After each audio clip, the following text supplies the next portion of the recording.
All right, welcome back, guys. We are doing 2.1 notes today, quadratic functions. Now, this lesson today might get a little long just because I need to go over completing the square. But I'm going to do that with the examples that we're doing, so keep that in mind. The other thing I like doing is kind of splitting your page up into these are the things and steps I need, where this is the work that I have on my side. Because what happens technically is when you start doing work in between all your steps, you get confused of where you're going.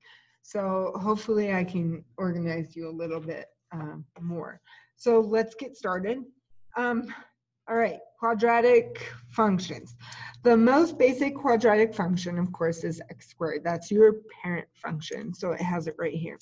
So what we're going to do is we're going to graph the function g of x using transformations, and then we're going to determine that vertex. Even though some of you might know this already, we're just going to think about this. So on the inside, we are going left 2 and down 3. Sorry, that noise, that's my printer.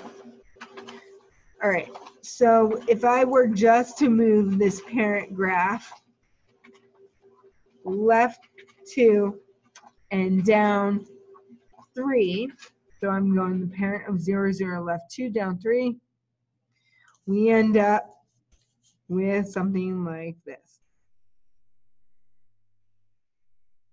Okay. So if you remember, the vertex is at max or min of the parabola. So this vertex here is -2, -3.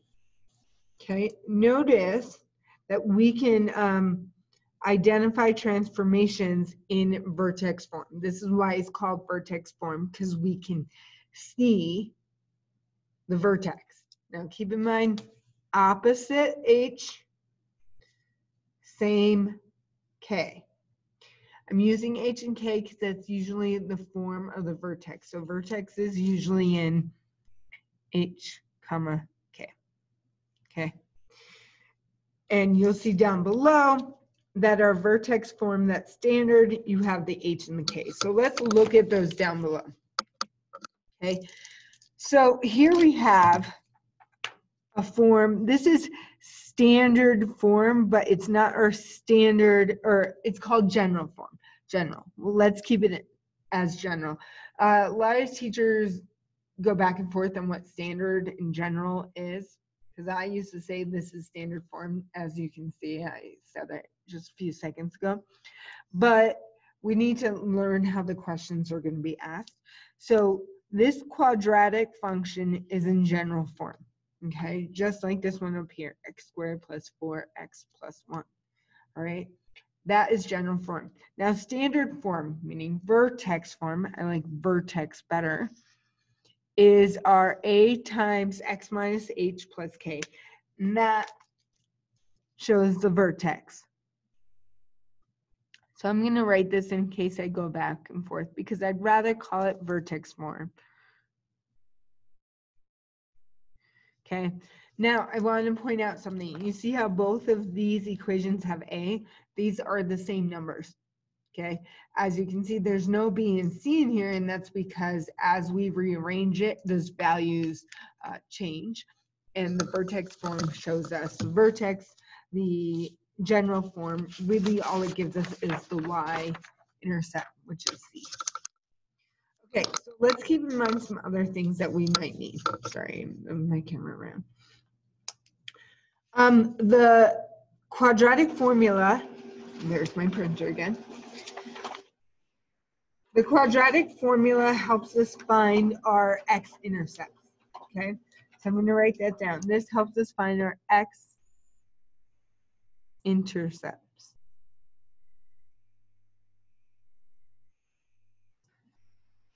From a general form. So when you have it in general form, you can use the quadratic formula to help us find our x-intercept. But here's a side note. if you can factor it to an a times x minus p times x minus q, if you can factor it, the p and the q are also our x-intercepts. So only use the quadratic formula if you cannot factor it, because factoring should just be a natural flow right now. And that's easier to find the x-intercepts. So let's be careful of that. Now, some of the things about the quadratic formula that might help, because of course a parabola could have 2 x-intercepts, 1 x-intercepts, or nothing. It doesn't hit the x-axis whatsoever. The best way to know how many there are is to use what we call the discriminant. The discriminant is b squared minus 4ac. And again, you get the a, the b, and the c from the general form. Okay?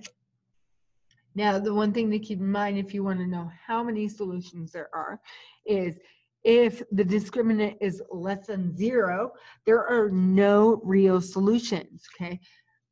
Less than 0 are negative numbers. Well, that makes sense because we can't take the square root of a negative number. See how the discriminant is what's under the square root. So that makes sense. Now, if the discriminant equals 0, there is one solution. Okay, because of course, square root of 0 is 0. So when we're plus or minus 0, we come up with the same number. If b squared minus 4ac is greater than 0, then there are 2 real solutions. Again, because if you take, let's say, the square root of 16, you get 4, but we're adding 4 and subtracting 4, giving us 2 values. All right, the standard form of a quadratic function. So let's talk about this a little bit.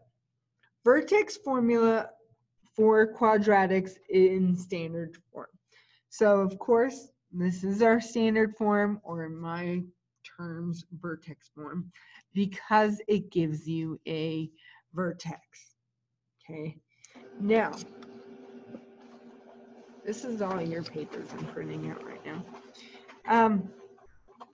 So what we want to keep in mind, the other thing is the vertex, again, is the min or the max of our parabola, okay? If A is less than 0, it's upside down. Remember, less than 0 means negative. If A is greater than 0, which is a positive, then the vertex is a min, and it goes up. The other thing I want you guys to keep in mind is the axis of symmetry, right? If this was the point HK, the axis of symmetry is H, okay? So that's the X value, the Y value. So the axis of symmetry is going to be X equals whatever number H is. Okay, it's a vertical line, so you must write it as X equals whatever that number is. Symmetry, of course, is where that you can fold it on itself. Everything on the left side is the same as the right side. All right. Now, this is where we're going to get into the nitty-gritty on things, okay? So pause if you need to, write down questions if you need to, review it again if you need to. First of all, what I like doing is when I read a question, I want to make sure I label everything I need. So right here it says convert the functions below from general to standard.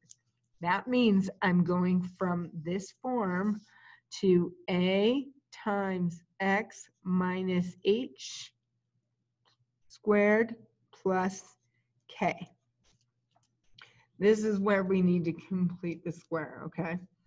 So now it says find the vertex. So I'm going to label this first. We want the standard form.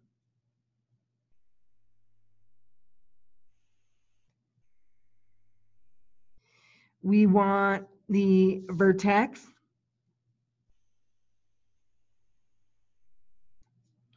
We want the axis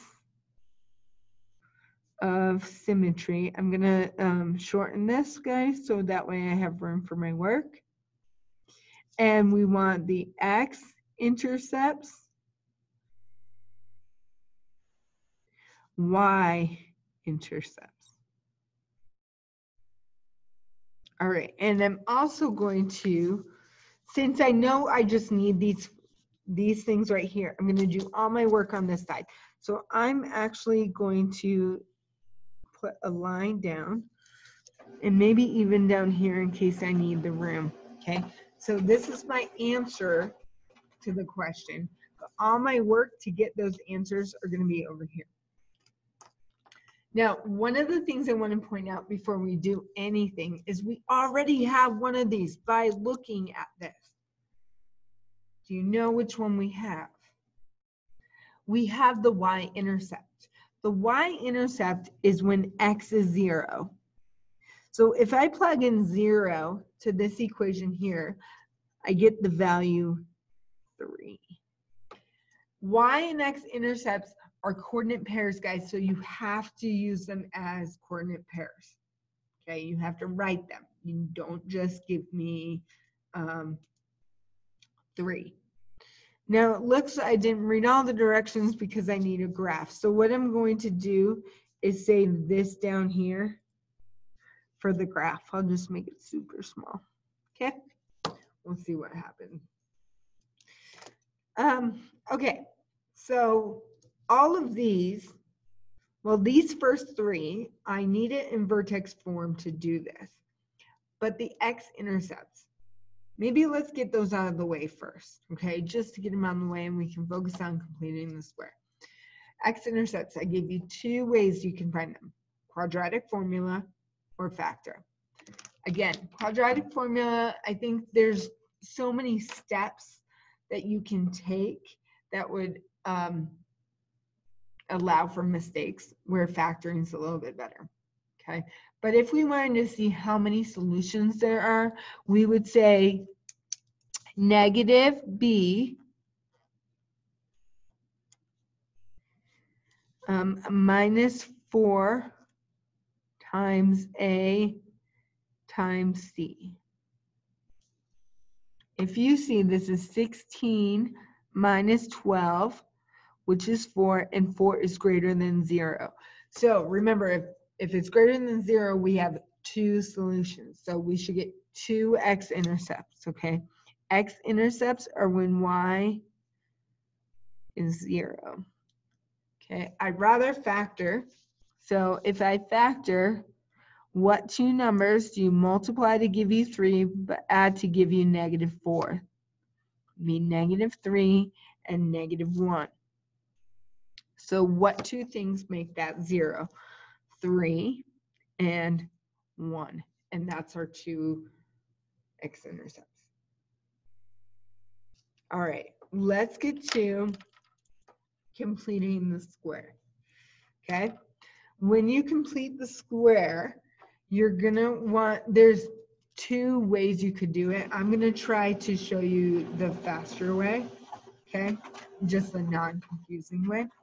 So the first thing I do is I take this value of c and I bring it to the other side. So I have x squared minus 4x equals negative 3. Then what we need to do is take our b value and divide it by 2 and square it. Okay, when I get that value, that goes right here. And now as you can see, since we're squaring it, it will always be a positive. So negative 4 divided by 2 is 2. 2 squared is 4. Okay, always do this. This is b over 2 squared. Okay, that will always give you this value. Now, we've been balancing equations for years. Whatever we do to one side, we have to do the other. So I'm going to add 4 also to this side. okay, to keep it the same. Now, the reason why we do this is to get a square here, because we can factor this and we get x minus 2 squared. Now, yes, you can factor it and say it's x minus 2 times x minus 2, and we can square that together. Or what we could do is just say that this value, not squared, goes right here. So negative 4 over 2 is negative 2.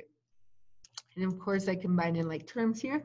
Now, we're not in that vertex form yet because we need to move this one back over. Okay. The reason why I moved it to the right side and then I have to move it back is because I like the idea of whatever you do to one side, you do to the other. Now, you could have kept it there, but you have to put in the opposite. That will make sense if we ever run into it, but I like this way. It's more organized and you remember what we've been doing for years. Whatever we do to one side, we do the other. So that means if I subtract 1 to both sides, I get our vertex form, which is x minus 2 squared minus 1. And don't forget, this is f of x. These are the same equations in different forms. Now, this allows us to have our vertex. Remember, the vertex is h comma k. So it is going to be opposite to what we see on the inside, so 2, and the same on the outside. So our vertex is 2, negative 1. The axis of symmetry is always a line, so it's x equals. And what is the x value of the vertex? It is 2. And we've got all of our pieces. Now we can graph. Okay, I'm going to label each piece. And then it says determine its range. Okay, so let's plug these in. Let me do this. So the vertex is at 2, negative 1. Our x-intercepts are at 3, 1. And our y-intercepts at 3. So here is our parabola. There we go. And we're all set there. Now, let's do our range because that's what it asks for, range. Now, range, remember, is how far down to how far up. So how far down did we go? We went to negative 1, and it goes up to infinity. Parentheses, always around infinity. And did it get to negative 1? Is that filled in? Yes, it is. So we have our bracket. Okay, even if you're like, oh, this is easy, I got this. What I want you to do is make sure you go over this next example with me because it's completing the square. It kind of has fractions in it and there's a negative right there. So it gets a little confusing. You want to be able to go through all the different circumstances that we can run into. So let me label everything we need to do. Standard form, vertex, axis of symmetry,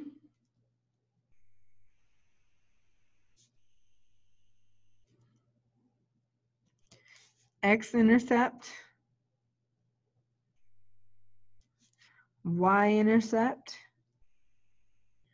This time I'll remember to have my graph. And then our range.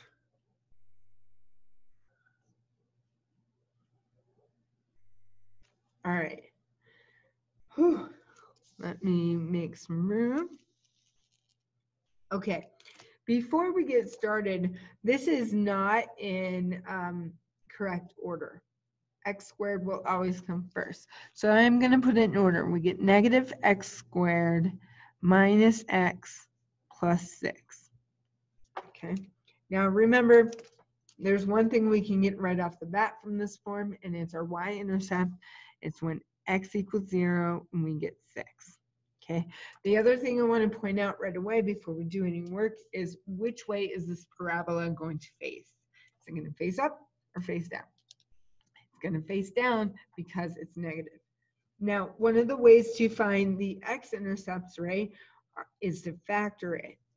But when you guys factor, you have to remember to take out that negative. This needs to be a positive in front of the x squared before we can factor it. So I'm going to take the negative out, and I get x squared plus x minus 6. Now I can factor. I have that negative out front. What two numbers multiply to give you negative 6, but add to give you 1? So that is going to be 3 and 2.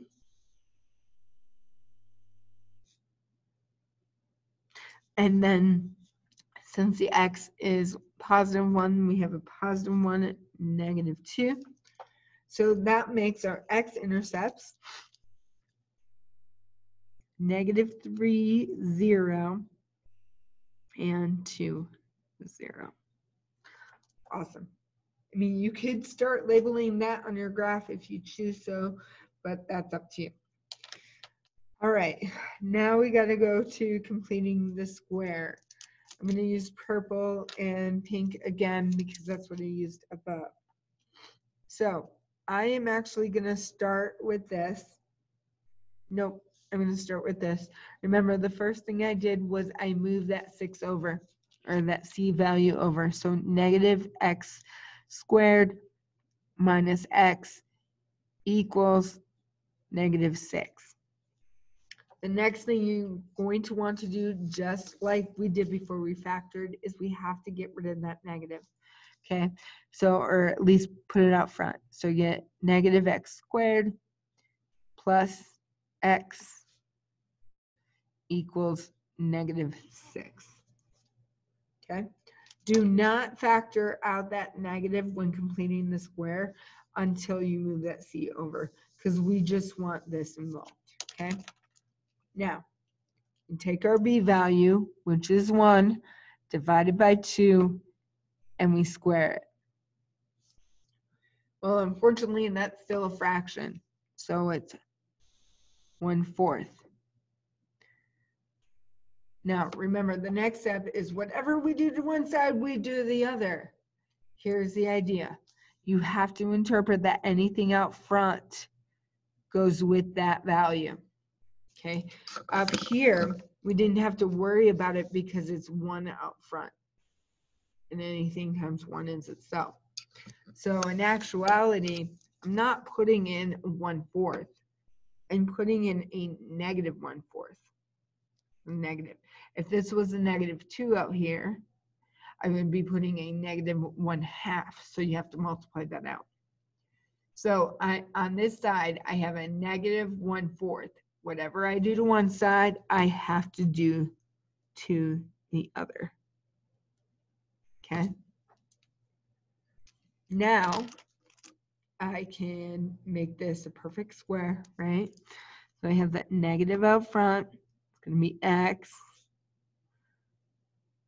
squared right there. Remember, it's this value in here. So it's plus 1/2. And on my calculator, I can do this with the fractions.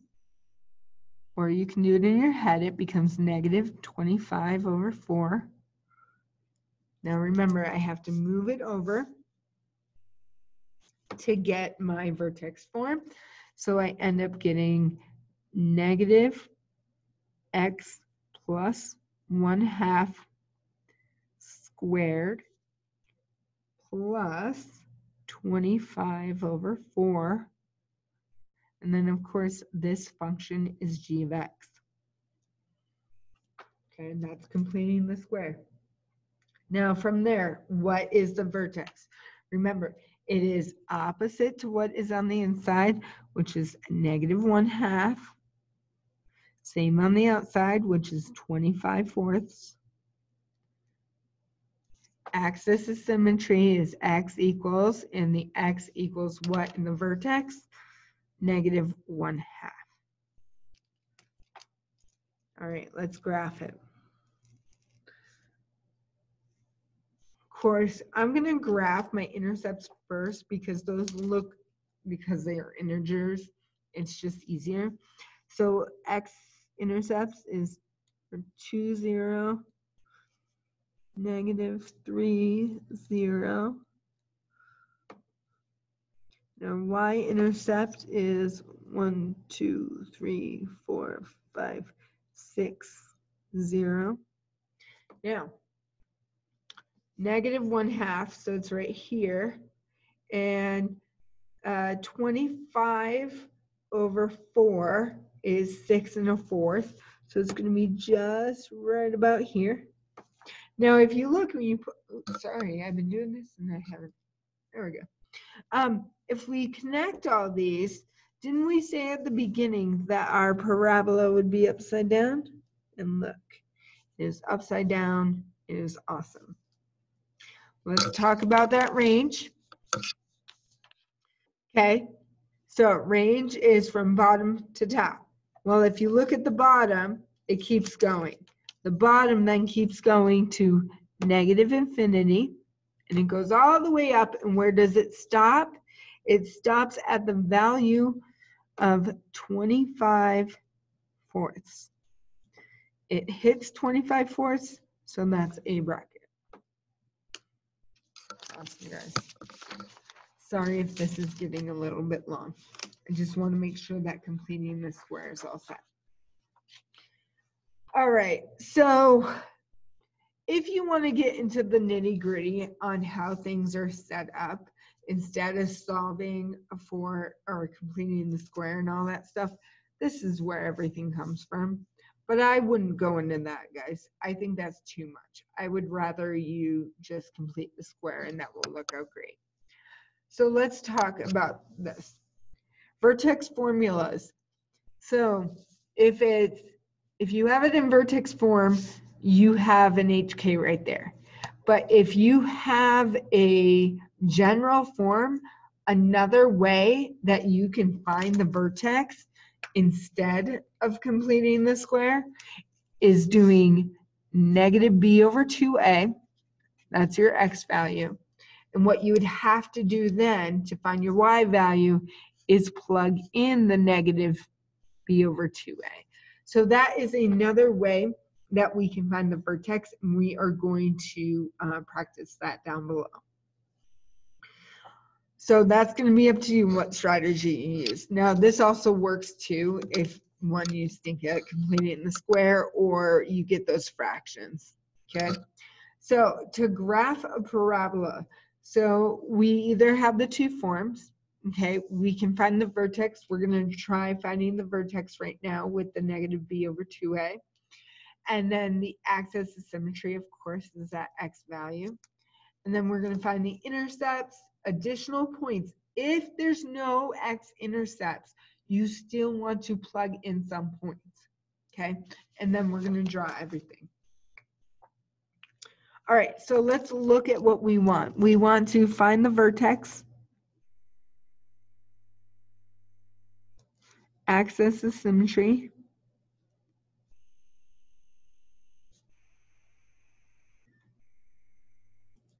x-intercepts, y-intercept, and then graph. Okay, one of the things I want to point out, because what's great is that we can find the vertex using -b/2a in this case. And the reason why we don't have to complete the square is because it doesn't make us do it in vertex form. Now, if the question, like on the other page, said find it in standard form / vertex form, then you would have to complete the square. But if all we're doing is graphing, you do not need to complete the square. All right, so let me divide this up so I can see my work. Okay, so vertex, remember it's -b/2a. So I'm going to put the negative, B is 4, 2, and then A is 1. Again, I'm getting that from A, B, and C. All right, so negative 4 over 2 is negative 2. All right, so right away, guys, that is the x value of my vertex.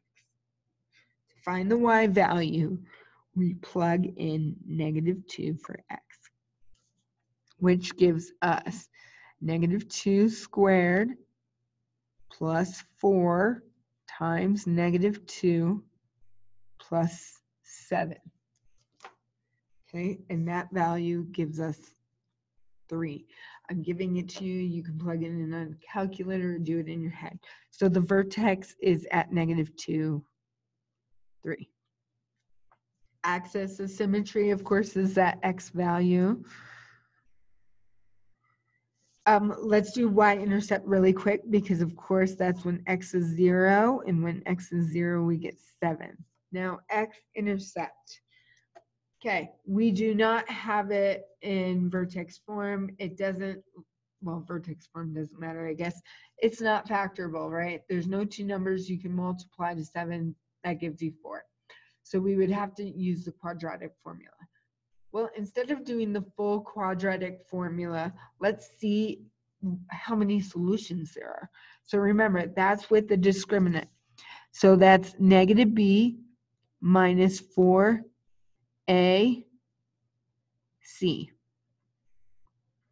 What does that give us? Oh, and by the way, that's what? B squared, right? B squared. Sorry, B squared. So, not negative b. I was thinking negative b because of the quadratic formula. Sorry. Discriminant is b squared minus 4ac. There we go. All right, so we get 16 minus 28, which of course is a negative 8. No, negative 12. Can't do things in my head right now. And that is less than 0. Well, what did that mean? That means no real solutions. Okay, so I want to show you a trick. Let me graph what we have so far. So we have our vertex, which is at negative 2, 3. And we have our y-intercept at 7. 1, 2, 3.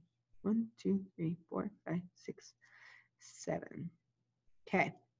The great thing about parabolas is since they are symmetric, I can see that since the y-intercept is 2 away, it's also going to be 2 away on the other side and up at the same point. So it's not another y-intercept, but it's a reflection of it. Now, if your problem asks you to label 2 more points, you're going to have to plug in any number and find what that value is. But the good thing about it being symmetric is that we just have another point reflected on the other side, and you're done. All right, I told you this lesson was long. I'm sorry, guys. All right. The weekly profit in dollars made by selling X portable game systems is P of X, blah, blah, blah, with a restriction. So we can't go lower than 0. We can't go higher than 166. Graph this, including the Y and X intercepts and the vertex and the axis of symmetry. So I'm going to label everything we need, so I remember to do everything. Axis of symmetry, X intercepts, Y intercepts, and the graph. Okay, label my work. All right, from here, it does not have us put it in vertex form, so we can just use our negative b over 2a. So it's negative 170 over 2 times negative 1/2.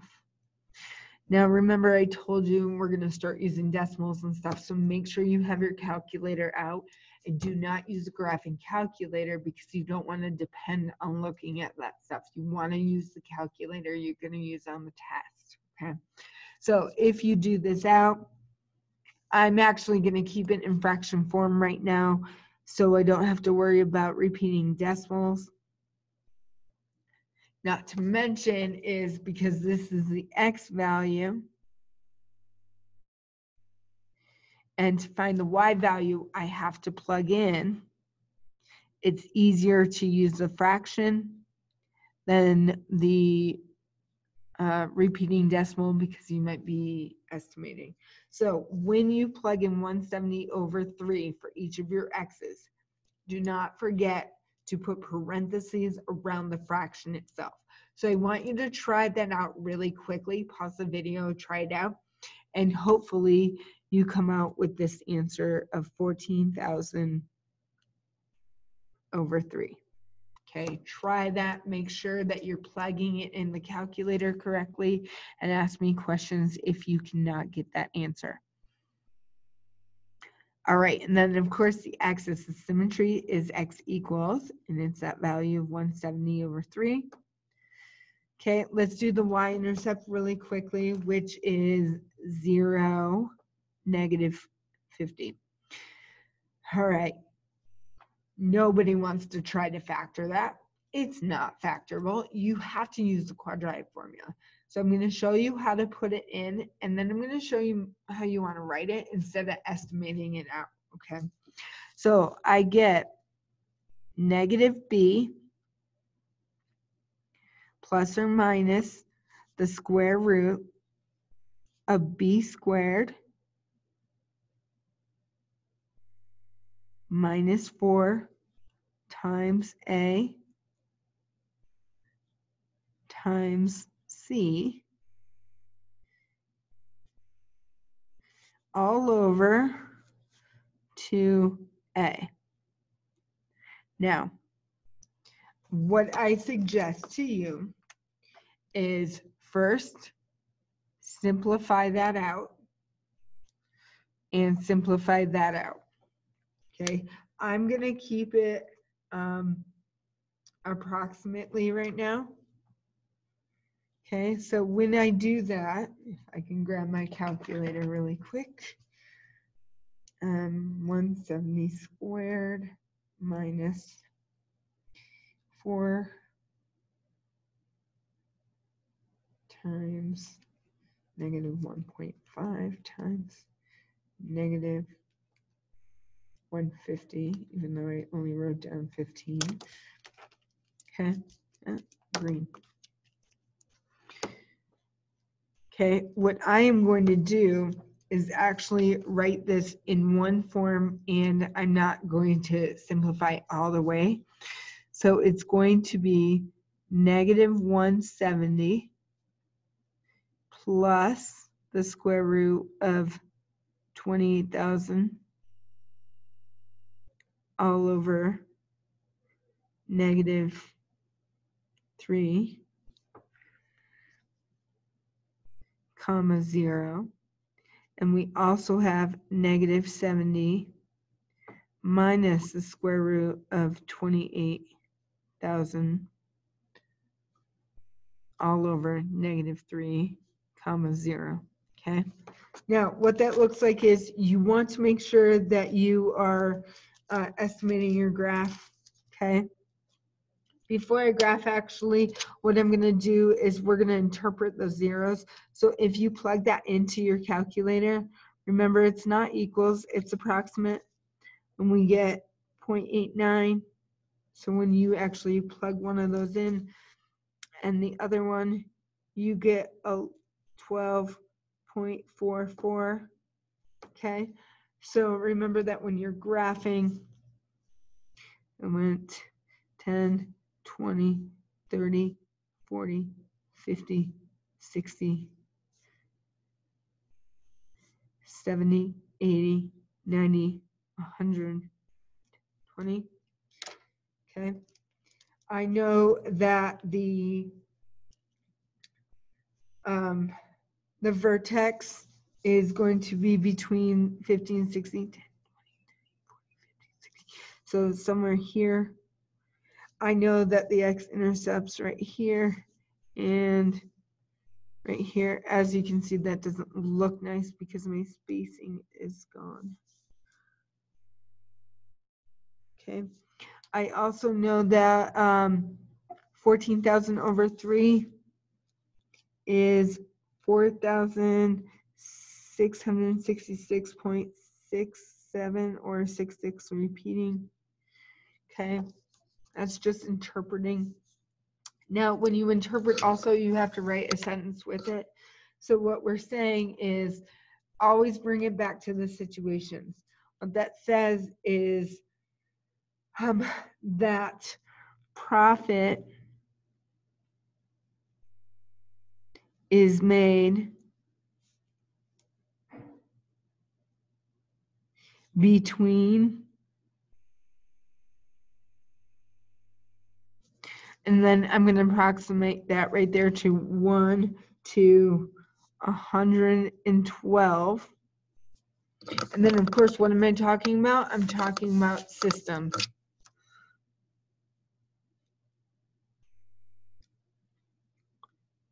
Now, when I talk about, sorry, they're about to do an announcement for us. Great. Sorry, guys. Hold on. All right, the recording's over, or the announcement. Okay. Now, interpret the vertex. Well, what does that mean? That means that if you do 170 divided by 3 right now, it's about 56.7. So you could say that we, or who is it? The weekly profit. Sorry, guys. I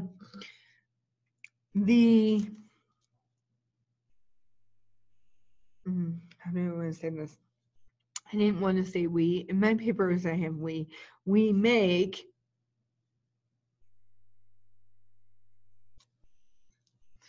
a max of $4,666 because we're talking about profit. Now, here's the thing, guys. Are we going to actually sell 56.7 consoles? No, we would sell 57, right? So if we plug 57 into our equation, it comes out to 4,066. Wow, I can't talk. $4,666.50. Okay, so we're going to say that we sell 57, and then at max we make $4,666.50. Excuse me. If we sell 57 systems. Now, I want to tell you that that is the max if we do that, because if you plug in 56, right, we would get times negative 1.5 times 56 squared plus 170 times 56 minus 150. If we sold 56, we would make only 4,666. Even though, yes, we can't sell 0.7, I estimated up, which is totally fine. This is why you show how you work and you interpret. Okay. All right, next page. Again, I apologize for how long this is. All right. Whew. Much to Kyle's surprise and delight, he inherits a large parcel of land in Wasatch County from one of his estranged relatives. The time is finally right for him to pursue extreme farming. He wishes to build a rectangular pasture and estimates that he has enough money for 200 linear feet of fencing. If he makes a pasture adjacent to a stream, so no fencing is on the side, what are the dimensions of the max area? Okay, first of all, drawing this always helps. So we're doing a rectangle, but you also know that this side is on a stream. So we only need these three sides. So I'm going to label them width, length, and width. What are things we need to know? Well, we are trying to find the area, max area, which of course is length times width. Now, max area, of course, is going to be a max of our parabola. So keep that in mind. That's the vertex. And what's given to us is that we have 20 linear feet of fencing. Well, if we have 200 to go around here, that is actually our perimeter. So 200 equals 2W plus L. Okay. Now, if you look, we have two equations. We need to figure out which equation to look at. First of all, here, there are only two variables. Since there are only two variables here, this is the one we're going to use. Okay? So, what we're going to do is solve for one of these variables. Which one's easier to solve for? It doesn't matter. We could do either one. The easier one to solve for is length. So length equals 200 minus 2W. Now, what do we do with that? Well, what we do is we substitute it back in to the other equation. So the idea is pick one of the equations, rearrange it, and then substitute it in the other one. The one you rearrange only has two variables. So now when I say area equals, I'm actually going to put in this 200 minus 2W times W. I'm going to put it in front of those because that's where we usually see our multiplication. Okay. Next, we want to distribute. So area equals 200W minus 2W squared. And what do we need to find the max? Well, the max is the vertex. And how do we find the vertex? Well, that is negative B over 2A. Now be careful because this is not in the order. This is B, this is A, and this is B. So be careful. Okay? So negative B all over 2 times A. If we do this out, we get 50. Okay? Now, 50 is one length, but we want to find the actual area. The way to find the area is then to substitute back in to the equation. And don't forget, this is the W part of it, right? This is a W. So we have to find the length. So we could plug it in back into here, okay? So L equals 200. Oh, no. We want it in the area, right? Because we want to find the area, not the length. We want to find the area. I plugged it in the wrong equation. So I need to plug it in up here. So area equals 200 times 50 minus 2 times 50 squared. So max area equals 5,000. Now think of what area is. Area is squared. And then we were talking about feet. Okay, so we got our max area. That's our answer. What was our second part? It says if the average alpaca, I can't even speak today, guys, sorry, needs 25 square feet of grazing, how many can Kyle keep in his pasture? Well, if they need 25 feet per animal, we just do a division, right? So 5,000 divided by 25 means that he can have 200. So in 5,000 square feet, Kyle can have an average of 200 alpacas. Whew. All right, last part, guys. So sometimes we are asked to solve equations that are in quadratic form, or that are quadratic in form.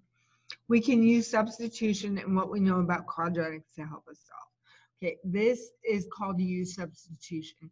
Some of you might have done this during secondary 3. If you were in calc, you definitely did it. So let's go with it. First thing you want to do is move everything to one side. So we get 5x squared, x to the 6th, plus 8x cubed minus 4 equals 0. Okay, one of the things I always want to point out to make this quick for you guys is that when we use u substitution, your u will always be the middle one. So I'm actually going to have u being x cubed, which makes sense now because if I plug that back in, I would have 5. Well, how do you make x to the 6th? Well, that's just x cubed squared. So I make the u squared plus 8u minus 4. And now we can factor like normal. If I'm going to factor this quickly, if you need help factoring, make sure you talk to me on the side so we can go through that. But when we factor, we end up getting 5u minus 2 times u plus 2. Now, of course, when we factor, we set each of these equal to 0 to find what we want. Now, did we have u's to begin with?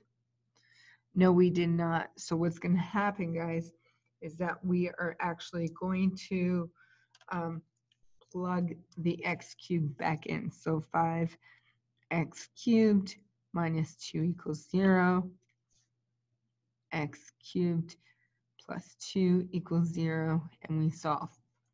When we solve this, add 2, divide by 5. So add 2, divide by 5. And how do you get rid of a cube? You take the cube root. Okay? And here, I would subtract 2 and take the cube root. And since it's an odd, a negative can be there, and these are both your answers. Let's try one down below, and then we're all set. Okay, first I'm going to move everything to one side. I get 1/2 minus x to the 1/4 minus 6 equals 0. By the way, remember the highest exponent comes first. 1/2 is more than 1/4. And remember what I said above, the u is your middle variable, which is x to the 1/4, making this u squared minus u minus 6. Again, if I square this, think of this, if I square this, I would get the 1/2. So that's where the u squared comes in. Now I can factor it. What two numbers multiply to give you -6 but add to give you -1? That would be 3 and 2. But it's a negative u, so it's -3 plus 2. Again, I'm going to separate it. U minus 3 equals 0. U plus 2 equals 0. Substitute back in before you solve, guys. So this is x to the 1/4 minus 3 equals 0. This is x to the 1/4 plus 2 equals 0. All right, let's think of this. I would add 3 to both sides, so x to the 1/4 equals 3. How do you get rid of a 1/4? Well, you do it to the 4th. And whatever you do on one side, you do to the other. So x equals 81. Now I want to show you why I showed you the steps this time. I worry because this is an even exponent. Okay, so let me do x to the 1/4 equals -2. Now be careful. What does 1/4 mean? That means it's the 4th root of x. Guys, would you ever take a 4th root and get a negative number? No, because you can't get negative numbers when you take a 4th root. Even will always be positive. So this, I can stop right there. That is not a possibility. And I get x equals 81. So when you have odd exponents, you're good. If you have even, you want to watch out. All right, guys. Thank you, and I will talk to you later.